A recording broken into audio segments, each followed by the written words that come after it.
Bougainvillea എങ്ങനെ വേര് പിടിപ്പിക്കാം എന്നൊരു വീഡിയോ ആണ് ഇന്ന് ഞാൻ ചെയ്യുന്നത്. കൂട്ടുകാരെല്ലാവരും വീഡിയോ സ്കിപ്പ് ചെയ്യാതെ കണ്ടു നോക്കുക. വീഡിയോ ഞാൻ ഇട്ടിട്ടുണ്ട്. ഹായ് ഹലോ, എല്ലാ കൂട്ടുകാർക്കും പുതിയൊരു വീഡിയോയിലേക്ക് കൃത്യമായ സ്വാഗതം. ഞാൻ അമ്പിയാണ്. അപ്പം ഞാൻ എൻ്റെ വീടൊക്കെ പൂട്ടി ഏകദേശം ഒരു ഉച്ച സമയമായി. അപ്പോൾ എൻ്റെ വീടൊക്കെ പൂട്ടി ഞാൻ വീട്ടിൽ നിന്ന് ഇറങ്ങുകയാണ്. വീട്ടിൽ നിന്ന് ഇറങ്ങിയപ്പോൾ ഞാൻ പോകുന്ന വഴിക്ക് നമ്മുടെ ഒരു കസിൻ്റെ വീടുണ്ട്. ആ വീട്ടിലേക്ക് 2 ഓമയ്ക്കായും കൂടെ ഞാൻ പറിച്ചൊരു കൂടിനകത്തേക്ക് ഇടുകയാണ്. നമ്മുടെ ഇവിടെ ഓമയ്ക്ക ഇഷ്ടം പോലെ ഉണ്ട്. അപ്പോൾ അവർക്ക് തോരൻ വെക്കാനൊക്കെ ഓമയ്ക്ക ഒരുപാട് ഇഷ്ടമാണ്. ഇവിടെ വരുമ്പോൾ കൊണ്ടുപോകാറുണ്ട്. അപ്പം ഞാൻ വിചാരിച്ച് ഞാൻ ആ വഴിയല്ലേ പോകുന്നത്. അപ്പോൾ 2 ഓമയ്ക്കായും പറിച്ചിട്ടു. പിച്ചാത്തിയും ഞാൻ ഇട്ടിട്ടുണ്ട്.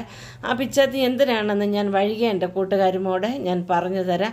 അപ്പം ഞാൻ എൻ്റെ വീട്ടിൽ നിന്ന് വെളിയിലേക്ക് ഞാൻ ഇറങ്ങുകയാണ്. ഇപ്പം ഇത് എൻ്റെ വീട് തന്നെയാണ്. അപ്പം ഞാൻ വെളിയിലേക്ക് ഇറങ്ങി. ഇത് നമ്മുടെ റോഡാണ്. റോഡിലൂടെ ഞാനിങ്ങനെ നടന്നു പോവുകയാണ്. അപ്പം നമ്മുടെ കുരിശടി വന്നു. കുരിശടി ഞാൻ വിചാരിച്ചു ഈ കുരിശടി എൻ്റെ കൂട്ടുകാരെയൊക്കെ ഒന്ന് കാണിക്കാമെന്ന് ഓർത്തു. അപ്പം നമ്മുടെ അതിമനോഹരമായ കുരിശടിയാണ്.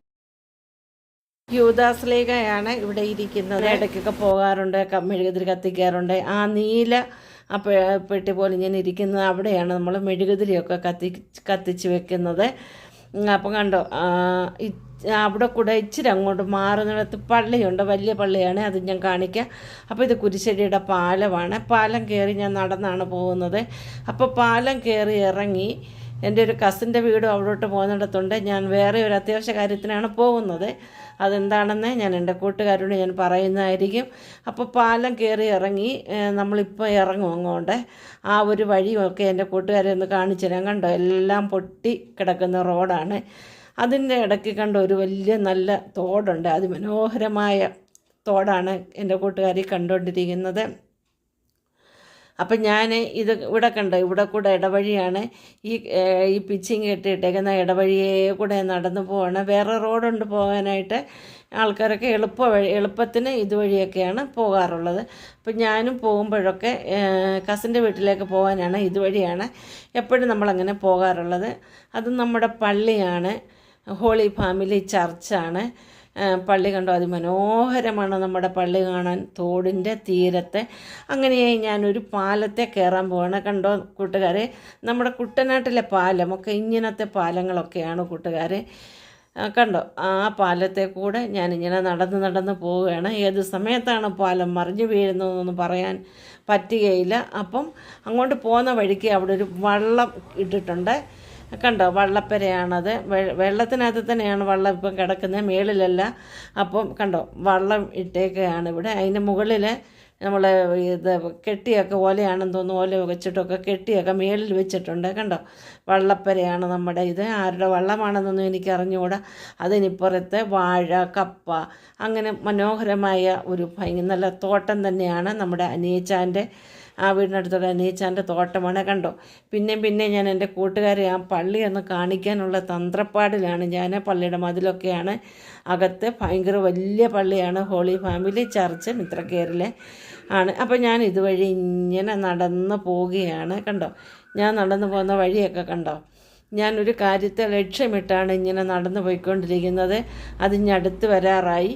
അപ്പോൾ വീണ്ടും ഇങ്ങനെ നമ്മൾ കണ്ടോ, ഈ വഴിയൊക്കെ കണ്ട് ഈ വഴിയെ കൂടെ ഒക്കെയാണ് നമ്മൾ വേറെ വഴിയെ വന്നിട്ട് ഈ വഴിയോടെ കയറിയാണ്. ഇപ്പുറത്തൊക്കെ താമസക്കാരുണ്ട്. അപ്പം ഞാൻ എത്തിയത് നമ്മുടെ ബോഗൻവില്ലയുടെ 2 കമ്പൊടിക്കാനായിട്ടാണ്.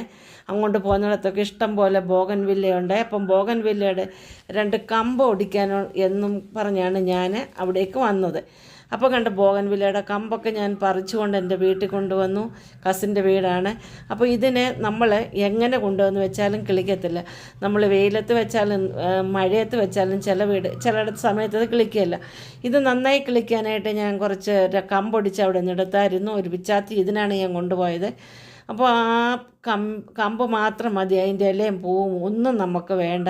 ആ കമ്പെല്ലാം ഞാനിങ്ങനെ വൃത്തിയാക്കിക്കൊണ്ടിരിക്കുകയാണ്. അപ്പം ഞാൻ 5-6 കമ്പ് ഞാൻ പറിച്ചെടുത്തായിരുന്നു.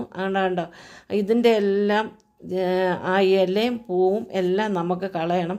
ഭയങ്കര മുള്ളുള്ള കാരണം നമ്മൾ ഭയങ്കര സൂക്ഷിച്ച് വേണം ചെയ്യാൻ, അല്ലെങ്കിൽ നമ്മുടെ കയ്യിലെല്ലാം മുള്ള് കയറും. അപ്പം നമ്മൾ ഇത് ഒന്ന് കിളിപ്പിച്ചെടുക്കാനുള്ള ഒരു തന്ത്രപ്പാടിലാണ്. ഞാൻ ഒരുപാട് ബോഗൺവില്ല എൻ്റെ വീട്ടിൽ കൊണ്ട് വെച്ചിട്ടുണ്ട്. മറ്റുള്ളിടത്തൊക്കെ നിൽക്കുന്ന കാണുമ്പോൾ എന്ത് രസമാണ്. വലിയ കടലാസ് പൂവാണ് ഇതിൻ്റേത്. പല കളറിലും വർണ്ണത്തിലും പിങ്ക്, മഞ്ഞ, ചുമല ഒക്കെ ഓരോ വീട്ടിലുണ്ടായി നിൽക്കുന്ന കാണുമ്പോൾ ഭയങ്കര കൊതി തോന്നും. അപ്പം നമ്മൾ ഇത് ഞാൻ കണ്ടോ കുറേ കമ്പുകളെ ഞാനിത് മുറിച്ചെടുത്തിട്ടുണ്ട് കണ്ടോ. പിന്നെ മുറിച്ച് ചെറിയ ചെറിയ കമ്പുകൾ മതി നമുക്കിതിനായിട്ട്. അപ്പം ഞാൻ എൻ്റെ പുറകിൽ തെർമോക്കോൾ ഞാൻ കൊണ്ടുവച്ചിട്ടുണ്ടെന്ന് കണ്ടോ.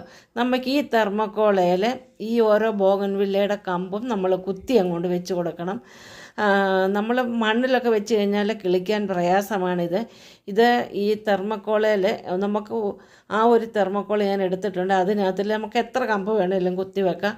ആ കമ്പ് നമ്മൾ അവത്തേലോട്ട് കുത്തി വെക്കുകയാണ്. അപ്പോൾ നമ്മൾ കുത്തുന്നതിൻ്റെ ഇടയിൽ നമ്മുടെ കൈയൊക്കെ മുറിയും മുള്ളൊക്കെ ഉള്ള കാരണം ആ മുള്ളൊക്കെ അപ്പോൾ നമ്മളൊന്ന് ചെത്തിക്കളഞ്ഞതിന് ശേഷമാണ് നമ്മൾ അവത്തേലേക്ക് കുത്തി വെക്കുന്നത്. നമ്മൾ കൈ ഭയങ്കര മുള്ളുകൊണ്ട് മുറിയാനുള്ള സാധ്യതയുള്ളത് കാരണം അത് അവത്തേലോട്ട് കുത്തി ഇറക്കാൻ വലിയ ബുദ്ധിമുട്ടൊന്നുമില്ല. പക്ഷേ ഞാൻ കുത്തി ഇറക്കുമ്പോൾ അങ്ങനെ നിങ്ങൾക്ക് തോന്നും ഒരു ഭയങ്കര ഭാരം പോലെയൊന്നും തോന്നും. ഒരു ഭാരമൊന്നുമില്ല.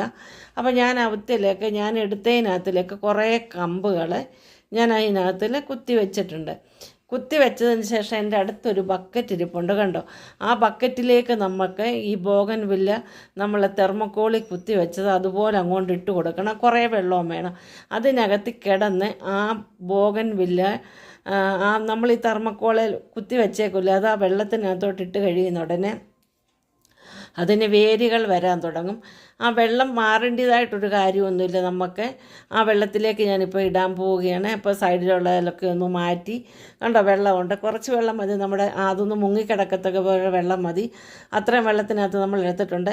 വെള്ളം മാറ്റണമെന്ന് വെള്ളം മാറ്റേണ്ട ആവശ്യമൊന്നുമില്ല. വെള്ളം കുറഞ്ഞു പോയാൽ നമുക്ക് വീണ്ടും വെള്ളം ഒഴിക്കുക. അപ്പം നന്നായി വേരുകൾ വരും. ഇതിൻ്റെ വേരുകൾ വന്നതിന് ശേഷം നമുക്ക് ഇതെടുത്ത് മണ്ണിനകത്തോ ഡയറക്റ്റ് എല്ലാവരും മണ്ണിനകത്താണ് വെക്കുന്നത്, അല്ലാതെ ചെടിച്ചട്ടിയിലും നമുക്ക്